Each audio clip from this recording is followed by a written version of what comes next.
Hello friends, welcome to Khaja blogs. Friends, మనం ఖమ్మం మిర్చి మార్కెట్లో ఉన్నాం. ఖమ్మం మిర్చి మార్కెట్లో ఏసీ మిర్చి జెండా పాట అయితే స్టార్ట్ చేయడం అయితే జరుగుతుంది.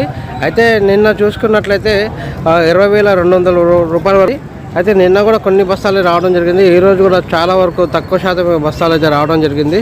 ఇందులో కొన్ని రకాలు తీసుకురావడం జరిగింది ఫ్రెండ్స్. అయితే మిర్చి పాట ఎక్కువ పెరుగుతున్న తరుణంలో పెరిగే కొద్దీ రైతులు ఎక్కువ బస్తాలు తేవాలనే ఆలోచనతో తక్కువ తీస్తున్నారు. ఇప్పుడే స్టార్ట్ అయింది కనుక ఇంకా ముందు రేటు పెరిగే అవకాశాలు ఉన్నాయి కాబట్టి రైతులు ఒకేసారి ఇప్పుడే తీసుకురాకుండా ఇంకా ముందు చూసి తీసుకొద్దాం ఒక్కొక్క బస్తా అని చెప్పేసి ఇస్తున్నారు. అంటే శాంపిల్ కోసం మాత్రమే తీసుకొస్తారనమాట. ఎక్కువ శాతం బస్తాలు లేరు. ఒక్కొక్కరు ఒక్కొక్క రకానికి సంబంధించిన బస్తా ఒక్కొక్కటే తీసుకొస్తారు. అలా చాలామంది రైతులు తీసుకొస్తారనమాట. ఫ్రెండ్స్, ఈరోజు జెండా పాట ఎంత ఉంటుందో మళ్ళీ 7:30కి ఒక వీడియో అయితే పోస్ట్ చేస్తాను ఫ్రెండ్స్.